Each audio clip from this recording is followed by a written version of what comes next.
My name is Sarah, and I'm a 37-year-old stay-at-home mom. I've been married to my husband, John, for 8 years. We had difficulty having children, and it took us 4 years of fertility treatments.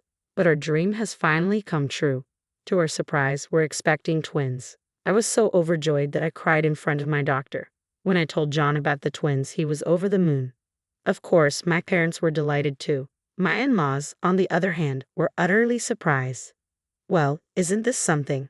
Not only Bob, but you too, John. I wonder if we have the genes for twins running in our family, my mother-in-law said.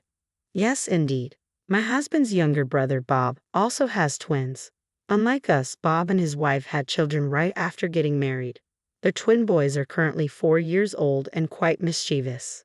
I'm quite anxious about raising twins, so it's reassuring to have someone nearby who I can consult about parenting. As the expected delivery date draws near, I struggle more with my huge belly. Being pregnant with twins is anything but relaxing. It's a blessing to know that my twins have grown this much without any major issues. These twins are doing their parents a favor even before they're born, I ponder, already feeling like a proud mom as I somehow managed to get the housework done. What's this? This doesn't taste right, my husband complains despite my efforts to keep up with the housework. I'm sorry, I couldn't taste it because I'm feeling sick. What's that about? Your morning sickness should be over by now. You should be in your stable period. Stop making excuses. There's no stable period with a twin pregnancy, I reply. Don't make excuses. You're a stay-at-home mom. At least get your cooking right. And what's with this mess? My husband is always angry and complaining. He doesn't help with anything. He won't even take out the trash. Besides my unsympathetic husband, there's another source of stress. What's with this mess? Just because you're pregnant doesn't mean you can slack off, my mother-in-law says daily. I'm sorry, I've been feeling sick since morning. Seriously, can you even give birth like that? You know you won't be done after just popping babies. Your job as a mom starts only after that. Yes, I'm aware. Now, go fix lunch. My mother-in-law, who visits every day, is my biggest source of stress.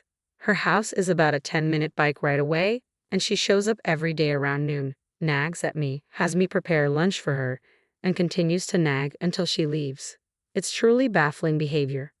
I guess it's okay to leave my father-in-law on his own. I think at my wit's end with her daily assaults. I finally brought it up with my husband.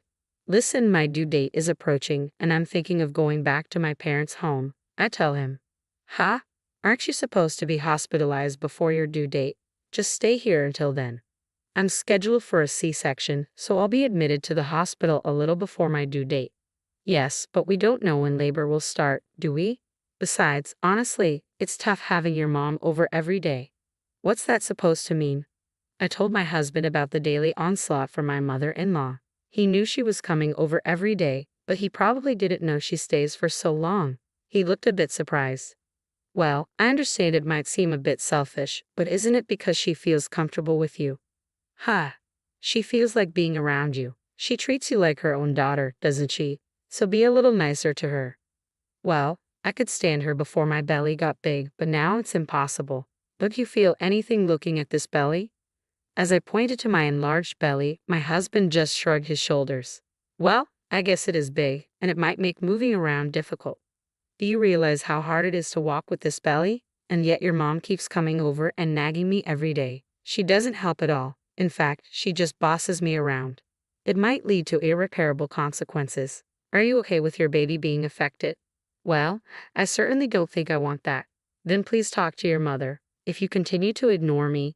As I spoke, my emotions ran high and words slipped out unexpectedly. My husband's eyes widened in surprise. What's that? Are you talking about divorce? If things remain as they are, yes. I'm really at my limit. If I continue to be troubled by your mother, and if you continue to side with her. He probably realized I was serious and let out a deep sigh. I understand. Really? Really? Can't you believe me? It's not that, but to be honest, I'm skeptical. There are signs that you value your mother more than me. Then let's do this. Prepare the divorce papers. Wait, what? If you think you can't trust me and it's not going to work, you can file them whenever you want. How about that? Can you believe me now? Yes. Seeing my husband's determination, I felt relieved.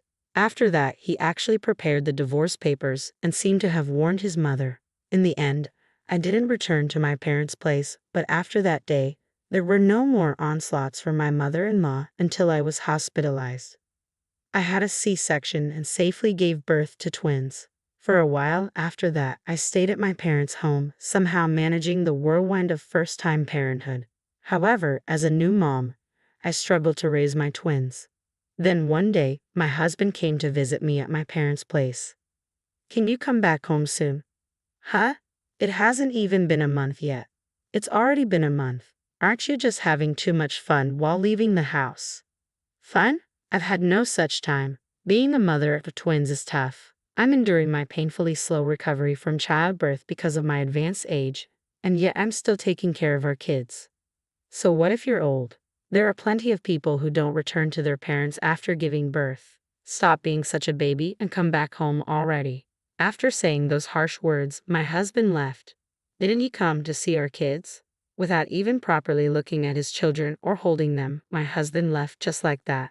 While calming down my crying twins, I too became sad and shed tears. Not wanting to strain our marriage, I returned home, shaking off my parents who tried to hold me back. "You finally came back. Do you even understand what it means to be a wife?"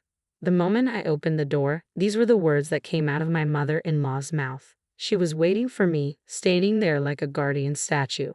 Exhausted, I found it hard to even respond, so I silently walked past her. "Hey, don't ignore me." Ignoring her words, I entered the room and was left speechless. "Call this place my home," I muttered, looking at the disastrous state of the house. The kitchen was piled with dishes with no space for cooking. The floor was covered with discarded clothes, garbage from empty lunchboxes, and more. And to think I'd just been away for about a month. Mother-in-law, did you come here while I was away?" "I was here the whole time. I was worried about my son struggling alone." "So you were here all the time and we still have this mess. Worried about your son, and yet you let our home turn into a disaster? Anyone would fall sick in an environment like this. It's unsanitary for my babies." She's raised kids before. Does she not even care about basic hygiene? First, I put my twins to sleep in the bedroom where their crib was set up. Then I started to clean up. I guess this will do for now. Just when I finally finished cleaning up, my babies started crying again. I didn't even have a moment to catch my breath. I finished cleaning as the sun was already starting to set. "You're finally done. You're so slow," my mother-in-law said while she sat on a chair, sipping her tea. It took everything in me not to splash her tea over her head as I strained to feed my babies. She set down her teacup with a clink and looked at me, saying, "Oh, by the way, starting this weekend, Bob's twins will be coming over. You don't mind looking after them, do you?" "Excuse me." I was so shocked that I had to take a long pause before responding. "Could you please repeat that?" I said Bob, my youngest son. The twins from his family are going to be staying with us on weekends from now on. "What do you mean by that?" "We're doing this to give Bob and his wife a break. You're having an easy time with your own twins who just sleep all day, so it's only fair that you can do this for them, right?"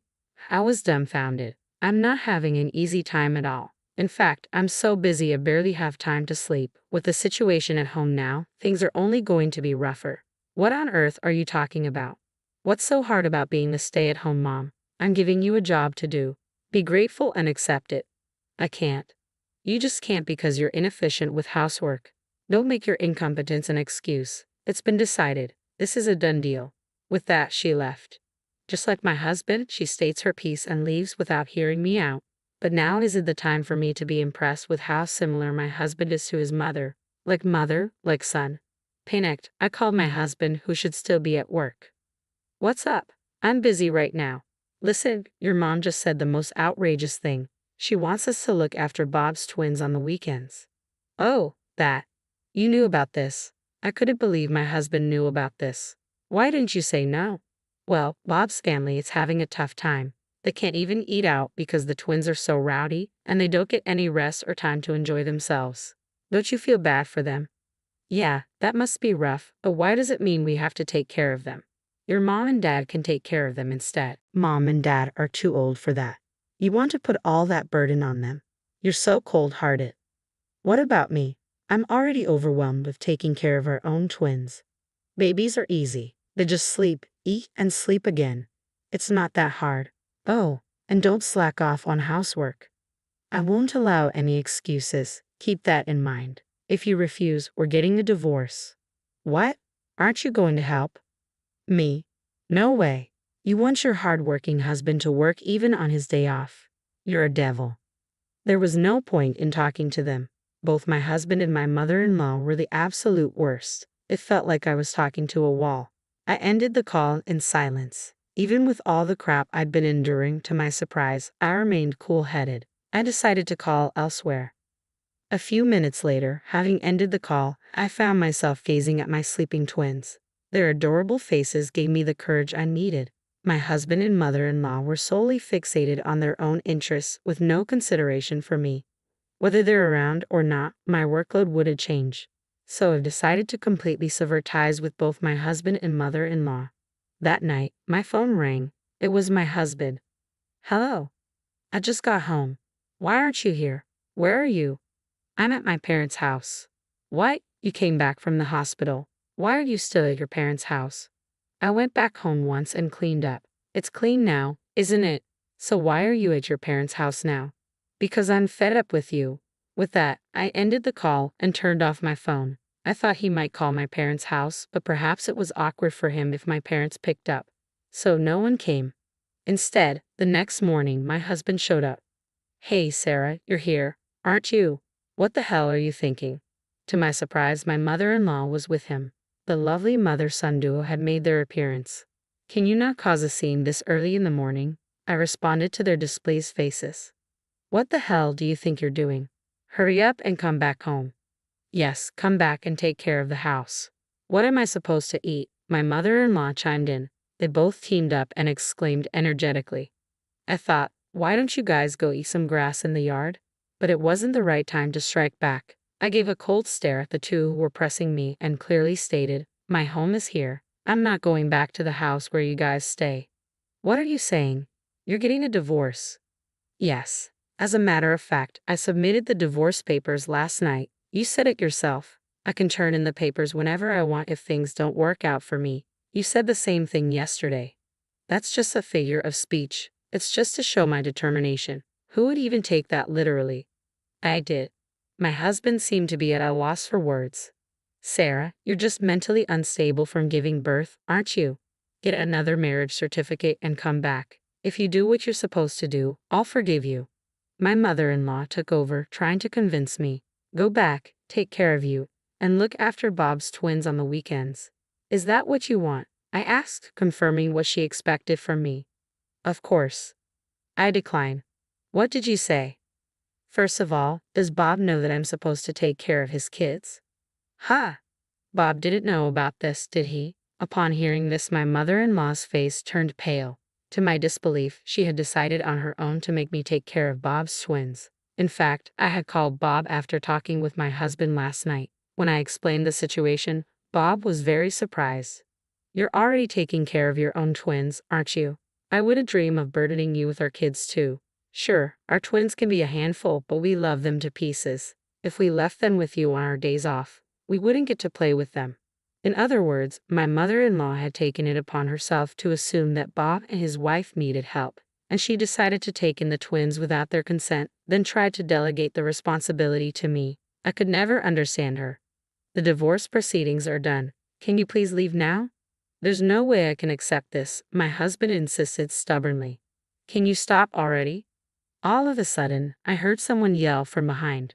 When I turned around, my father was standing there. Dad. He was flustered. You've been saying some pretty selfish things. Have you ever helped out around the house? Do you even look after the twins at all? My husband was searching for words in response to my father's questions. I'm tired from work. Oh, yet I hear that you take breaks all the time without doing any significant work. Even when everyone else is working overtime, you always leave work on time, and yet you're always coming home late. Are you having an affair? No. I was just hanging out. Really? Now you push all the housework and childcare onto my daughter and then go have fun. You have it easy, don't you? Ah, well, that's... In reality, my husband was employed at the company my father runs. While it's a small-scale business, it has a fair number of employees. Among them, my husband had been loafing around, acting high and mighty because he's the CEO's son-in-law.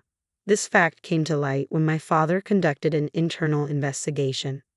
I had believed he was working hard late into the night, so I couldn't believe what I was hearing. I will ask you to quit the company due to your problematic behavior. There's no reason to keep someone who's not a family member any longer, especially since you've divorced my daughter. What? No way. Get out of here. I'll give you a formal notice tomorrow. Make sure to pack your things at the office early in the morning. My ex-husband, turned pale hearing my father's declaration. As my father turned his back on him and I was about to enter our home, my ex-husband did something completely unexpected. He forcefully pushed me to the side and tried to barge into our home. Hey, what are you doing? I yelled as he attempted to shove my father away. Move. Hand over my kids. If they're with you, you'll come back, right? My ex-husband was just yelling nonsense. Don't be absurd, using your own children as a hostage, my father shot back. Shut up. It's because you won't come back. My ex-husband desperately tried to force his way into our home. I clung to him, trying to prevent his intrusion, while my ex-mother-in-law frantically tried to pull me off him. My father rushed to block the front door from inside. It was utter chaos. If I let him take my children, only the absolute worst could happen. I screamed at the top of my lungs, "Stop!" Just then, I thought I heard the siren of a police car approaching, followed by a sharp braking noise in front of our house. "Officer, over here." "Mom." The person who squeezed past my father and rushed out was my mother. She hurried towards the officer who had just gotten out of the police car, explaining the situation. "What the hell? I'm her husband. I'm her family. What is wrong with entering my mother-in-law's home? I'm this boy's mother. Why are you cops here?" All right, we'll hear your story at our office," the officer said. My ex-husband and ex-mother-in-law were vigorously resisting the police's questioning, and it seemed they were eventually taken away. My mother, who had been watching our exchange from inside the house, had sensed something was off and called the police. "Thank you, Mom. I called because I thought something was wrong, but to think they would try to take away the twins. They're unbelievable. Trying to change my feelings by taking our kids as hostages was awful." After explaining the situation to the officer, we exchanged weary smiles. Later on, my ex-husband and ex-mother-in-law were released but were given a restraining order to stay away from me. After discussions through a lawyer, I successfully received a lump sum payment for alimony and child support. My ex-husband, who had been fired from my father's company and lost all his money, ended up living the hard life in a rundown apartment, working part-time. How do I know this? Because my ex-husband sent me numerous texts, repeatedly whining about his situation. I was wrong. I love you and the kids. Why was I so selfish? I've changed. Can't we start over? Or if you could just do the cleaning and laundry, I'll forgive you. I'll come back. I'll be waiting, and so on. Even though he said, I was wrong, he ended his text with, "I will forgive you." It didn't make sense. Of course, I ignored him. I got fed up and finally blocked him. I heard from my ex-brother-in-law, Bob, that my ex-mother-in-law had moved into my ex-husband's shabby apartment. Surprisingly, my ex-mother-in-law had apparently been asked for a divorce from my ex-father-in-law quite some time ago, which explains why she came over to our place so often. My ex-mother-in-law, who used to pick on everything I did, turned out to be a hopeless housewife who couldn't do any chores. I heard my ex and his mother are constantly fighting as neither one of them can do basic chores. My mother and brother have caused you trouble. I am so sorry. Bob apologized to me over the phone, sounding sincere. Bob must have inherited all my ex-father-in-law's sense. Raising twins can be tough. Please don't hesitate to consult me or my wife. His supportive words made me very happy. After hanging up the phone, the cries of the twins echoed throughout the house. All right, I'm coming." As I peacefully watched my adorable twins grow, I felt nothing but happiness.